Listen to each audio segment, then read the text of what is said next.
For the past several days, it appears that Elon Musk has been test driving Tesla's full self-driving beta around Austin without any interventions, but there's an asterisk on that. Plus, are we going to have jobs in a few years? Let's take a look.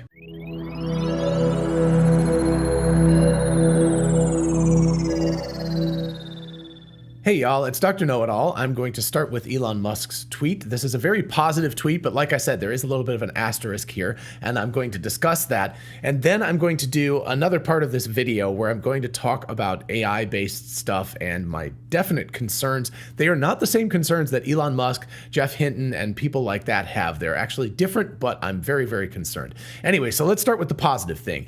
As you can see here, Elon Musk tweeted out yesterday, V11.4, in other words, full self-driving beta 11.4, and I thought that there was an 11.4.1 that was coming out in the wild, but I'm not sure about that. So anyway, this may be 11.4.x. There may be another dot after this.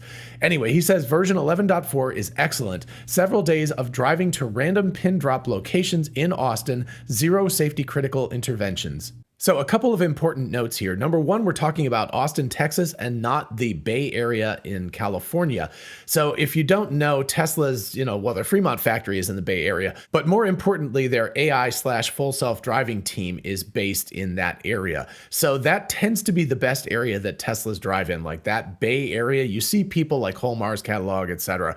They drive around that area, and it's just remarkable how well the cars behave. They don't tend to behave as well in other places. For example, Austin, Texas. So this is actually a very good sign that we're seeing the vehicle that Elon Musk is driving around, assuming that he's being honest. And he's as I've talked about before in many videos, he's a radically honest kind of person. So I'm going to, believe him because also it matches my experience. But anyway, we're seeing the ability of the vehicle to drive in areas outside of California and specifically Central California. We're seeing that ability improve demonstrably and very, very rapidly. And I'm seeing the same thing with 11.3.6 in my area near Atlanta, Georgia. So that truly is excellent news. As for the random pin drop locations in Austin, that's an interesting thing because I don't know exactly when, but I believe with 11.3 or just 11 in general, that you can actually put in like just a location in a cornfield and the car will drive as close as it can to that, even if there's not an actual destination there. Now, I'm not saying that's what's going on here. He may just have the map out and push a button. And if you don't know that, you can actually do that. You can actually press on the display screen on the Tesla and just hold your finger there for a couple of seconds and it will pop up a destination and then you can navigate to it. So probably that's what he's talking about, but it would be even cooler if he's talking about going to locations that are not on map data that it's actually having to go and figure out how to get to. So anyway, I'm assuming the former. It'd be really cool if it was the latter, and maybe Elon can chime in and he can explain that if he feels like it. Anyway, that's not the most important part. The last sentence is the important part. Zero safety critical interventions. So we've got two pieces of that. Zero interventions, which is great. And this is the way I feel too. And actually several of my Patreon patrons that I just saw on Discord were discussing this as well. I myself have had zero interventions in the past, I don't even know how long. It's been at least a month since I've gotten 11.3. whatever, that I have felt like I've had to disengage for safety reasons. But as I've noted, there have been many disengagements for navigation related data. And that seems to be the common theme. Now, 11.4, if you look at my release notes video, and you can check that out up here if you haven't looked at that yet, most of what they're talking about in that release of the software, 11.4, is navigation-based adjustments and improvements. And so that's the kind of thing that should hopefully make it that you're not doing interventions because it's annoying that the car has gotten into the wrong lane, or it's not figured out the proper navigation or the proper lane to be in, or things like that. There's a lot of navigation-related issues that still exist with 11.3.6, and those I hope will be adjusted with 11.4, but it is interesting that Elon said zero safety critical interventions. So that in my mind still means that there are interventions where you're like, well, you didn't get into the proper lane here, or I'm annoyed and you're driving a little bit too slowly and I would rather you were driving more quickly. And for people who don't know, I am a very, let's call it assertive driver. That's what the Tesla settings now are. They're like chill, normal, and assertive. So rather than saying aggressive, let's say I'm an assertive driver. I'm constantly looking for the fastest, most efficient way to get someplace. And the day that Tesla's full self-driving software actually begins to drive in the manner that I do. And people may be like, whoa, whoa, whoa, it shouldn't do that. I'm a very careful driver, very, very careful, but I'm also always looking if there are 2 lanes of traffic that I could be in and one has 3 cars in it and one has 5, I will always go into the 3-car one unless there's a truck in that lane, in which case I'll go in the other one because I'm assuming that's going to start slower. And I'm always looking for little adjustments and ways of getting to where I'm going in the most efficient manner possible. Not just the fastest, but also the least touches on the brakes, the least aggressive acceleration, the least aggressive braking, things like that. So efficiency of driving. It drives misinformation a little bit crazy because she's much more of a chill driver. She's just like, I'll stay in my lane. It doesn't matter if I miss this light coming up. It's fine. I'll just get the next light, whatever. I'm not that kind of person. I'm always like, if I can make the light by switching into another lane and then switching back again or something, that's what I'm going to do. So anyway, at least optionally, it would be great to see Teslas be able to drive in that manner. And so if and when you set it to assertive mode, it will do the best it can to try to get, as efficiently as possible to the place you're going. And if you set it to chill, it'll just park itself in whatever lane it's in and whatever traffic is there, it doesn't matter, right? So again, you should always have options. But for me, at least now, most interventions that I'm doing are based on the fact that I'm like, no, I could drive more efficiently if I move over here or do this or turn this way or do whatever. Those kinds of things are where I'm intervening because I'm just impatient. I want to get where I'm going more efficiently than the Tesla is going to get me there. So it'll be really interesting to see what happens with 11.4 as I receive it and other people receive it.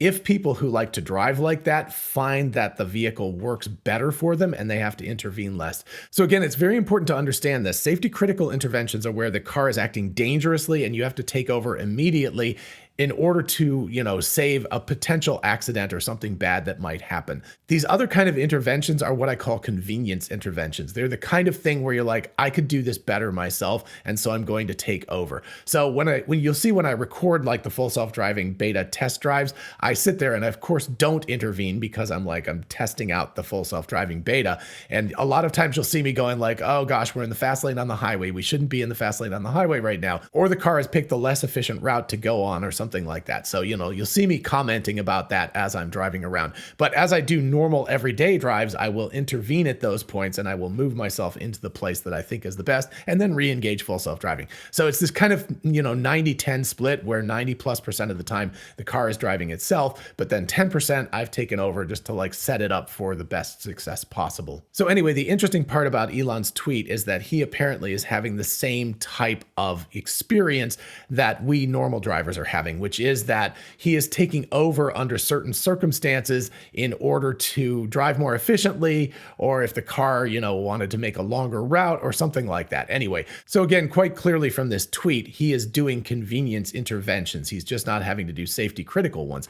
Anyway, I would love to know your thoughts about that, whether you've had safety critical interventions that you've had to do and when the last one that you had to do was versus these convenience interventions where you just feel like taking over because the car is not driving as efficiently as you like. I think understanding the balance between those two is very, very important. And at least in my experience and from most of the people I know, the safety critical interventions have come way, way, way down in the past 6 months or year. All right. And the back half of this video is about how we all could not have jobs very, very soon. So obviously this is speculative. And if you don't care about this, you can just quit watching the video right now. Don't forget to like and subscribe if you do that. But anyway, for those who are interested, I have 2 adult children who are in the entertainment industry, one more in film, television, the other one more in music, and of course I'm in teaching. And I have somewhere around 7 or 8 years before I plan to retire from teaching, but I'm very concerned that I won't be necessary in 7 or 8 years, and I'm really concerned that my 2 adult children, the most adult of the 4 children, are not going to have jobs in the next few years because, or at least not the kind of job that they have right now, because the entertainment industry is moving rapidly towards artificial intelligence-based stuff. So you've probably heard of people like Max Tegmark, Elon Musk, Jeffrey Hinton lately, who, by the way, if you want to come on my channel, I would love to have a chat with you about this. It would be fantastic. I would be honored to do that. So anyway, please do come on my channel if you can. But anyway, these folks are really concerned about AI becoming so much more intelligent than humans that we're just kind of ants compared to them, and we have no real control over what they're doing anymore. I believe that that could actually become an issue eventually, but my concern is a very different concern. My concern is for our jobs. And it's the kind of thing I just woke up this morning and I said to my wife, because I was thinking about doing this episode, I said to Misinformation, I was like, I hope that UBI comes about sooner rather than later, that being universal basic income. Because the more I think about it, the more jobs are going to be taken by AI. And I think it's going to happen really quickly. People, of course, argue with me that I'm very, very wrong about this and it's going to take 10 to 15 years for this to play out. I don't buy that. I think that we're looking at something that could happen very, very rapidly, 2 to 5 years, something along those lines. And if you don't believe me, we're already starting to see data of this. We're seeing large companies that are putting pauses on hiring, or they're even starting to let people go. And they're specifically stating that has to do with the fact that they're becoming more efficient by using AI-based tools to do a lot of the work that people are doing. And then, of course, you've got the fact that I can't even keep up with the research anymore. I used to just kind of keep up with the biggest stuff that was happening. But right now, it's popping up so quickly. There are so many new features, so many new technologies and improvements on large language models. Things like LangChain, AutoGPT, what Midjourney has been doing lately, which is just simply astounding. And then just yesterday or the day before, OpenAI released the beta version of Code Interpreter, which is mind-blowing. And that's going to take even more people's jobs. So what am I worried about? I'm worried about the fact that in the creative art space, which seemed to be sacrosanct, and there was no way that AI was going to invade that even a year ago, still images and writing text are already in big, big trouble. And music is starting to go that direction. I mean, we're seeing fake Drake and things like that, but we're seeing music going that direction quickly, and film is going to follow very rapidly too. So those areas are going to be blown apart in the next couple of years, not a long-term kind of thing, just the next couple of years. And then I also predict that teaching is going to get blown apart. The fact that I can only teach 15 or 20 or at max like 30 people in a situation, and I have to go and I have to pay attention to each one in a serial sort of way. So, right, I give a lesson and then I go talk to people who have questions. That's a very inefficient methodology for teaching. With an AI teacher, each individual can have somebody who's constantly 100% of the time paying attention to them, looking at exactly what they're doing and giving them feedback. Now, I think it's going to take a little bit longer than 1 to 2 years for this to really, really mature. But in 5 years, I think there's no doubt that that's going to happen. And then if we turn to the medical profession, we've got like imaging technicians and stuff could be replaced by AI very rapidly. My brother has a PsyD. He's a counselor. He talks to people, right? He does therapy for them and stuff. That kind of a job could easily be blown up. In fact, probably is already happening. I think I've seen inklings of like, Psych GPT, something like that, something along those lines, where you've got counselors who are available 24 hours a day that can talk to a person.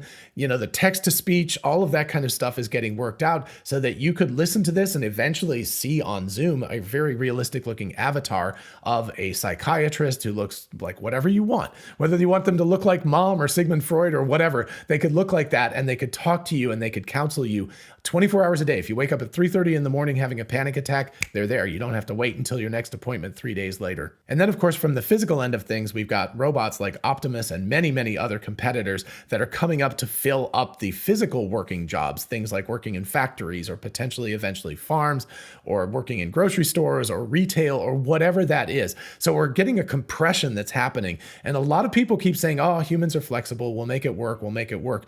But yeah, I think in the long term, yes. But in the short term, we could have vast swaths of the population having nothing to do. They just don't have a job. And number one, they need to keep earning an income because otherwise they can't live, right? So that's important. Also, the economy turns on people not only making money, but also spending money. So you need that flywheel in order to make sure that the economy keeps running. And then, of course, thirdly, there's the purposeness of it. And I know we in the United States are highly identified with our jobs, whereas in other countries, a lot of times people are more identified with family or their passions or things like that. But at least in the US, if you lose your job, there's a general sense of like, who are you? Why are you important anymore?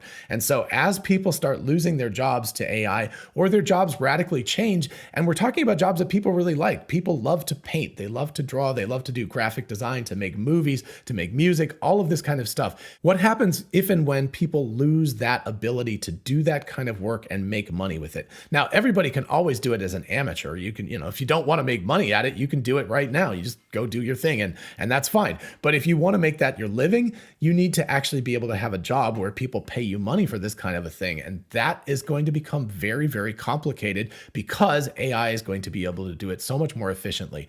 I was watching Rick Beato talking the other day. He's in a fantastic YouTube channel. If you love music at all, you definitely need to subscribe to his channel, but he had a whole episode on AI. I'm hoping he's going to invite me on his channel because I want to talk about that. I think actually he talks about the disruption that's going to happen like it's going to be like Napster that happened in the early 2000s. I think he's thinking too small, honestly. I think it's going to be way, way bigger disruption than that. So anyway, if any of you viewers have Rick's ear, definitely tell him. I can drive to Atlanta, I'll go to his studio and I'll have a chat with him right there. No big deal. But in the meantime, as you can tell, I'm very, very concerned about all of our jobs, pretty much everybody's jobs. But maybe I'm being Chicken Little here and I'm just saying the sky is falling in and everything is going to be fine. I would definitely be interested to know what you all think about this. Let me know in the comments. And of course, let me know about these safety critical interventions versus convenience interventions. I'd like to know about that too. Alrighty, I hope you enjoyed this video and found it fun and interesting and thought-provoking and maybe a little depressing. If you did all of those, please do like the video so YouTube's algorithm knows what to think about this video, and consider subscribing for more of this kind of content. As always, a huge shout out to my patrons on Patreon. Thank you all so much for making this possible, and of course to my YouTube channel members as well. If you want to join either or both teams, just check out the links in the description. And if you're interested in a whole bunch of really cool merch, check out our merch store. Link is in the description. We have TeslaBot t-shirts, the Tesla meme t-shirt, success is a possible outcome, 4680 battery cells. All of that stuff is on t-shirts, mugs, tumblers, and on. So check it out. And finally, don't forget we are both Tesla and Amazon affiliates. If you look in the description, you can see how going shopping for a solar roof, a power wall, or anything on Amazon helps out the channel. In the meantime, I'll see you in the next one. Bye-bye.